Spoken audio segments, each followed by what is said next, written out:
જય માતાજી. 2 દિવસ પહેલા લાઈવમાં કોઈ મને કમેન્ટ કરી કે બેન તમે તો ઘણીવાર બોલીને વિડીયો બનાવો છો, હમણાં કેમ તમે કોઈ સામાજિક મુદ્દાઓ ઉપર બોલીને વિડીયો નથી બનાવતા?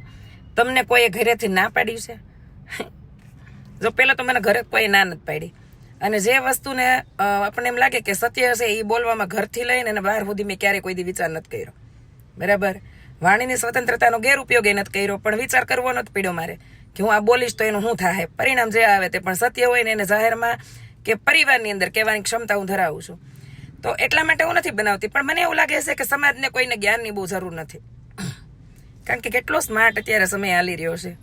આમાં તમે કોઈને સાચી સલાહ દેવા જાઓ ને એટલે એમ કે અમને બધી ખબર પડે છે, તમારે એમને સલાહ દેવાની જરૂર નથી. આવા આપણને પાસે ભાષણ દેવા આવે. કમેન્ટોમાં તો મારો પડે. અમુક મારી ફેક આઈડીમાં તો એટલી બધી કમેન્ટો કરી છે ને, કારણ કે આમાં તો કરવા આવે ને અમુકને બ્લોક કર્યા છે. 25,000 લોકોને મેં બ્લોક કર્યા છે મારી બધી એપ્લિકેશનમાં. પણ બીજી મારી બેનની નામની મારી કોઈ ફેક આઈડી બને છે, એમાં ધબધબાટી પોતાના મનના બળાપો કાઢે અમુક હરામીનો. પણ આજે એક મુદ્દા ઉપર વાત કરવાની મને વિચાર થયો કે ચલો આ મુદ્દા ઉપર વાત કરીએ એમ. જો કે હું સવારમાં ઉઠું ને એટલે પહેલાં મને ન્યૂઝ જોવાની ટેવ છે પહેલેથી. પહેલાં મોબાઈલ નહોતો ત્યારે ઘરે ગુજરાત સમાચાર આવતું, અને એ બંધ થયું, મોબાઈલમાં સમાચાર આવવા માંડ્યા. તો આપણે એમાં અમુક ન્યૂઝ ચેનલોને આપણે ફોલો કરી હોય એટલે એના ન્યૂઝની હેડલાઇનો ને એવું બધું જોવા મળે આપણને.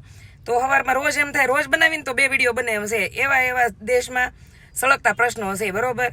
પણ રાજકારણીઓ બિચારા બહુ સારું કામ કરી રહ્યા છે એટલે આપણે રાજનીતિની વાતો નથી કરવી, પણ સામાજિક મુદ્દાઓ ઘણા છે કે જેની પર વાત કરવાની ઈચ્છા થાય. તો પહેલો તો એ છે કે આજકાલ હું નોટિસ કરી રહી છું કે સમાજમાં કાંઈ પણ કોઈને વ્યક્તિગત ઝઘડા થાય ને એટલે એ ઝઘડો આખો સામાજિક મુદ્દા ઉપર લઈ જાય, સામાજિક લેવલે લઈ જાય.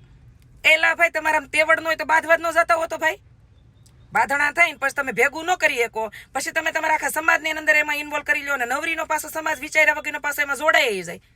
જ્યાં તમારે જરૂર છે સામાજિક લેવલને સંગઠનની કે જ્યાં તમારે સમૂહમાં જવાની, જ્યાં તમારે જાઓ તમારે સામાજિક મુદ્દા ઉપર ઝઘડા થયા હોય, સામાજિક લેવલના ઝઘડા થયા હોય તો સમાજને આખાને ઉતરવું પડે. પણ તમે કોકની યારે જીભા જોડીને મારપીટ ને ગુંડાગર્દી કરવા જાઓ, ત્યાં તમે સમાજને હારો જોડી લો તો મૂર્ખ બધા સમાજને લાગુ પડે છે. એક મૂર્ખીના થઈને જોડાઈ ન જતા, ઘરે બધાને બાયડી છોકરાને મા બાપ છે, હાથે કરીને અણાઈ જાઓ.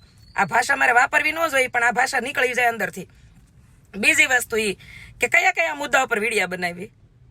અત્યારે મારા એક રાજભાઈ વિડીયો જોઈ લીધો, બોલો કે 9 વર્ષની બાળકીની ઉપર એના સગા 11 વર્ષના ભાઈએ પ્રેગ્નન્સી રાખી દીધી, અને એ બાળકી પાસે 8 મહિનાની બાળકીને જન્મ આપ્યો. આ ચર્ચા કરવાનો વિષય છે? પણ આ ચર્ચાઓ મગજમાં ઘર કરી જાય, વિચાર આપણને આવવા મળે. 17-18 વર્ષે અમારા લગ્ન થયા હતા ને એ વસ્તુ આજ સુધી અમે સ્વીકારી નથી ગયા, અને અવડી બાળાઓ પ્રેગ્નેન્ટ થાય છે, દીકરા દીકરીઓને જન્મ આપી રહી પાછી, અને ઘરમાં માતા પિતા મૂર્ખીને અમને ખબર નથી હોતી. આમાં કઈ દીકરા દીકરીઓનો વાકઈ નથી. રાજભાઈ કીધું છે ચોખ્ખું વિડીયોમાં કે મોબાઈલે માણસને એટલી બધી મતિભ્રષ્ટ કરી દીધી છે.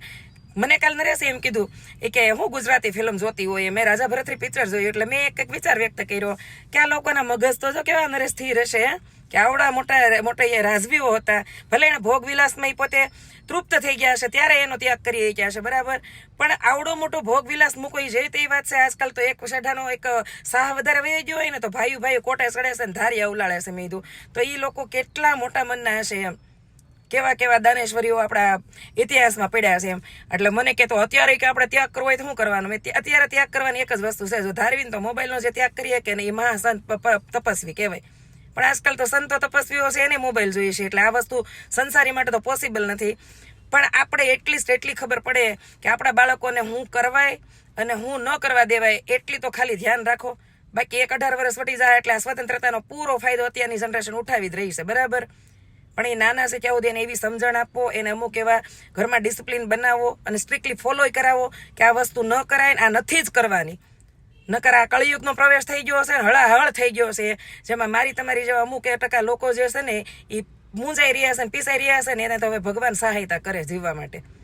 બાકી કયા મુદ્દા ઉપર ચર્ચા કરવી ને કયા મુદ્દા ઉપર ન કરવી, ચર્ચા કરીએ થોડો આનું કોઈ નિવારણ આવે એમ છે.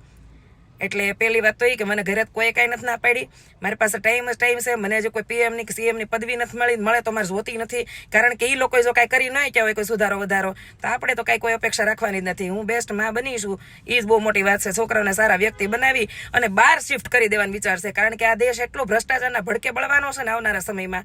દેશ સુંદર ને સારો જ છે, અહીંના રહેલા નેતાઓથી લઈને અને આ સિસ્ટમ છે ને એનાથી બહુ મને પ્રોબ્લેમ છે, બરાબર. એટલે કોઈ નહીં કહેતા કે તમને દેશમાં પ્રોબ્લેમ હોય તો બહાર વયા જાઓ. બાલે વયા જાય, તમને પૂછવાય ન આવી, બરોબર? એટલે ફાલતુ કોમેન્ટો ન કરવી.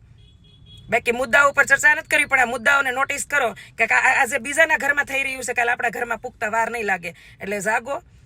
આ દેવેદ પંડિતે કીધું તો એ સમય આવી રહ્યો, હાલી રહ્યો છે. ત્યારે પાવળે પાણી વેચા હે, દોયડે દીવા બળશે, વાયે વાતું થાહે, વાળંદ વેપારી થાહે. અહીંયા કોઈ નાઈટને મેં નાની મોટી નથી કીધી એટલે માથે ન ઓઢી લેતા. આ સમયનો એ સામનો આપણે બધા કરી રહ્યા છીએ. એકતા હળીએ 13 જમશે. અત્યારે કોઈને નાત જાતનું રહ્યું છે. લોહીના લંગ તો બધાના એક હલકા જ હોય કે એમાં શું થઈ ગયું, બાપા ગુણ અલગ હોય. તમને હવે કહેવાય આવી ને તો તમને મજા નહીં આવે. એટલે માથે કોઈ ઓઢી નહીં લેતા. આ અત્યારે એ સમય હાલી રહ્યો છે. 12 વર્ષની બાળ જણશે, એક નરને 9 નાર, નર દેખી નારી દોડશે. વિધવા સજ છે શણગાર, અને સુહાગણ વિધવા વેશ ધરશે. પુરુષો રાખશે લાંબા કેશ. આ કેટલું બધું આપણે જે કીધું હતું ને બધું આપણી નજર સામું સમક્ષ થઈ રહ્યું છે. ને હવે આનાથી વિશેષ વાણીનો કોઈ સામનો ન કરવો પડે ત્યાં આપણે મરી જઈએ તો સારું છે. આ મનની ભડાશ. જય માતાજી.